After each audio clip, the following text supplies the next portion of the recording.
15 दिन हो गया सर, ये बात नहीं है। सब लोग खाने के पैसे नहीं On Monday afternoon, hundreds of migrants gathered in Chennai.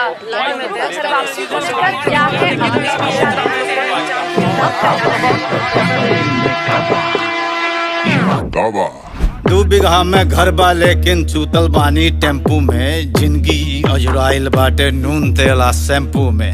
मनवा हरियर लागे भैया हाथ लगोते माटी में। जेरा अजबो अटकल बाटे घर में चोखा बाटी में। काबा जिंदगी हम तो जियल चाही खेत बगीचा बारी में। छोड़ छाड़ सब आइल बानी हम यहाँ लाचारी में। कहाँ बम्बई में काबा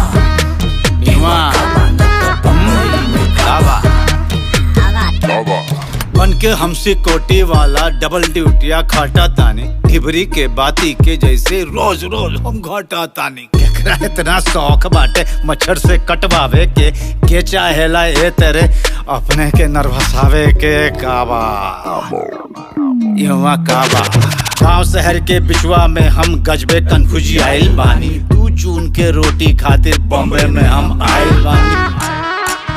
ना तो बम्बई में काबा,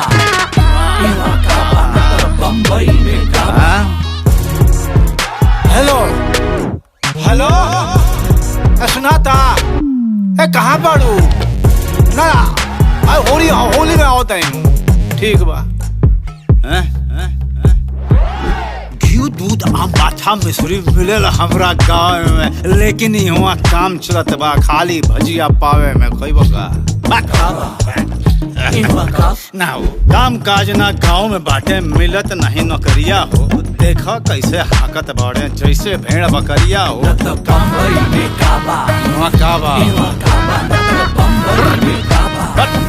साला हटा। काम धाम रोजगार मिले तो गाँव में सड़क बनैती जा। जिला जवाड़ी छोड़ के वहाँ ठोकर काहे खैती जा।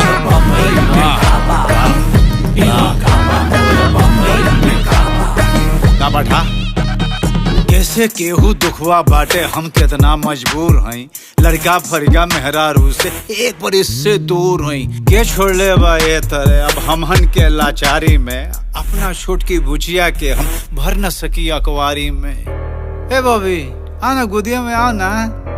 अरे यहाँ सूत ना जो गोदिया में सूत जो। बूढ़ पुरनिया माई बाबू ताल तलैया छूट गई। केकरा से देखलाई मनवा भीतरे भीतरे टूट गई। बम्बई में काबा, बम्बई में काबा, हसुआ और ये खांची फरुआ बड़की चोख कुदार वहाँ। लम्हर चाकर घर 2 तलिया हमरो ए सरकार वहाँ। हमरे हाथ बनावल बिल्डिंग आसमान के छुअत बे। हम तो झोपड़ पट्टी वाला हमरे खोली छुअत बे। काबा आके देखस हरिया बहुआ का भेड़िया धसान लगे। मुर्गी के दरवा में जैसे फसल सबे के जान लगे। बम्बई में काबा,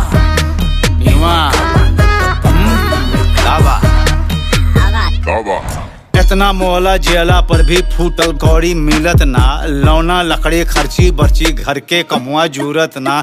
महानगर के तौर तरीका समझ में हमरा आवे ना। घड़ी घड़ी पर डांटे लोगवा ढंग से केहू बतावे ना। ना तो बम्बई में काबा, बम्बई में काबा। अरे बम्बई में तो बम्बई ना क्या बोल रहे? मुंबई है। हम तो बम्बई आए हैं। हमनी क्या चला बम्बई हो गए, मुंबई हो गए, दिल्ली हो गए, चेन्नई हो गए। हमनी के तो जान मोहित सांसद में फसल भय बाबू।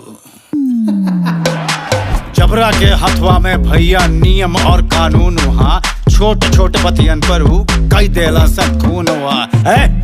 करिया मार साले मारिया दम पिछवाड़ में गोली मार दम साले के। ए समाज में देखा कितना ऊंच नीच के भेद हवे। उनका खातिर संविधान में ना कोनो अनुच्छेद हवे। इहुआ काबा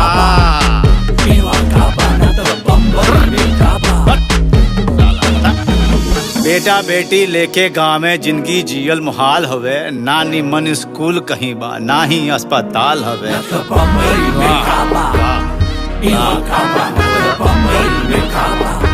का बैठा जुल्म होत बा हमनी संगवा केतना बर्दाश्त करी।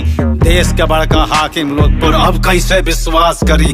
हम तो भुइया लेकिन तो बहुत ऊंच सिंहासन बा। सब जाने ला केकरा चलते ना घरवा में राशन बा। इहवा का बा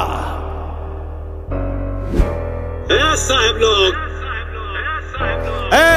ए हाकिम लोग, साहब लोग, हमरो कुछ सुनवाई बा। गांव में रोगिया मरत बाड़े, मिलत नहीं दवाई बा। बम्बई में काबा, बम्बई में काबा, चले गए। चलो बाबू, बड़ा लंबा रास्ता बा। जबले जान रही गोड़ चलत रही बाबू। चलो काना पे ले एकरा के चल ना, बानी नु हो। अरे कुछ ना 1500 किलोमीटर कहत आलू। चल जाई आदमी, चल जाई। अरे बस, अरे भोलेनाथ के नाम ले चल बा, बोल बम बोल बम।